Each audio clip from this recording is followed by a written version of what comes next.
بسم اللہ الرحمن الرحیم۔ 9th کلاس ہم پڑھ رہے ہیں سورہ مریم، اور اس کا آج ہم دیکھتے ہیں کوسچن نمبر 5۔ کوسچن نمبر 5 ہے ہمارا، سورۃ مریم پر ایک مفصل مضمون تحریر کریں۔ تو بچوں، سورۃ مریم ایک سورت میں سے پوری بک میں سے کسی ایک سورت کے متعلق لازمی آپ کو بورڈ میں کوسچن آنا ہے، جو کہ 10 نمبر کا لانگ کوسچن ہوگا۔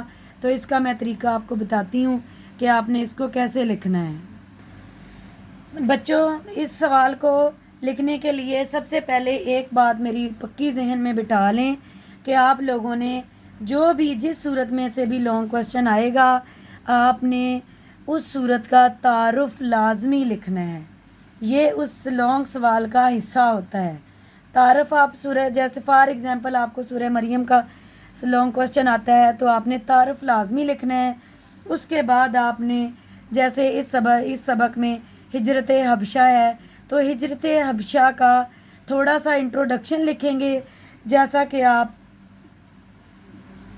تھوڑا سا انٹروڈکشن لکھیں گے، اس کے عیسائی حکمران کے بارے میں لکھیں گے، اور اس کے بعد ان کا مسلمانوں کے ساتھ سلوک لکھیں گے، اور اس کے بعد آپ نے ہجرت جتنے لوگوں نے کی تھی، کتنے مرد تھے، کتنی عورتیں تھیں، وہ سارا مینشن کیا جائے گا۔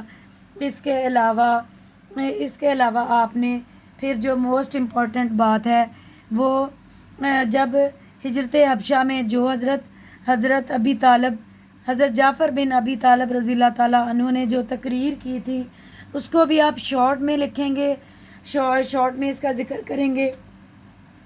تو اس کے بعد جو اس تقریر کا پھر جو ان پر اثر ہوا تھا، نجاشی پر جو اثر ہوا تھا، اس کے بارے میں بھی آپ تھوڑا سا حوالہ دیں گے۔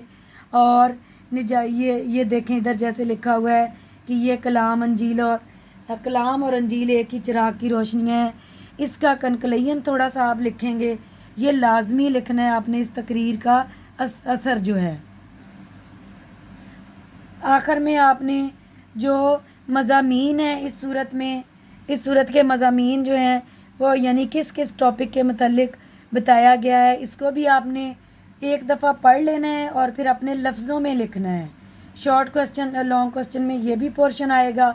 اس کے علاوہ علمی و عملی نکات، جن بچوں کو بالکل بھی سورہ مریم نہیں آتی، انہوں نے اچھی تیاری نہیں کی ہوگی، تو وہ سب سے لاسٹ بات کہ علمی و عملی نکات جو ہیں وہ پوری سورۃ مریم کا سمجھیں خلاصہ ہے۔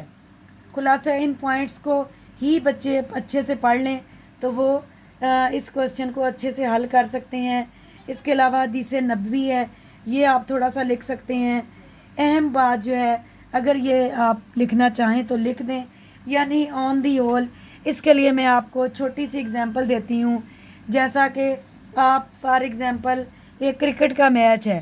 اب کرکٹ کا میچ تو لانگ ٹائم ہوتا ہے، تو اگر آپ نے کسی وجہ سے کرکٹ کا میچ نہیں دیکھا تو کیا آپ کرکٹ کا میچ جب آپ پوچھیں گے تو بتانے والا آپ کو کیا اتنا ہی ٹائم لگائے گا بتانے میں یا اس سے کم ٹائم لگائے گا؟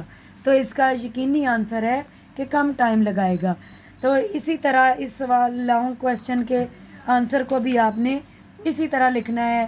اور اس کے علاوہ حضرت عیسیٰ کا جو میں نے آپ کو تعارف بتایا ہے ویڈیوز میں، آپ تھوڑا سا وہ بھی لکھ سکتے ہیں۔ تو اس طرح یہ آپ کا بہت ہی اچھا کوسچن تیار ہو جاتا ہے، یہ لانگ کوسچن۔ اس کوسچنز کی آپ لوگوں نے بالکل بھی ٹینشن نہیں لینی کہ اگر آپ نے پورا سبق اچھے سے سمجھا ہے، آیات کا ترجمہ پڑھا ہے، ورڈز میننگ پڑھے ہیں، تو آپ کو بغیر یاد کیے ہی اس کوسچن کا آنسر آپ انشاءاللہ اچھے سے لکھ پائیں گے۔ انشاءاللہ اگلی ویڈیو میں اگلی صورت کے ساتھ ملوں گی۔ اللہ حافظ۔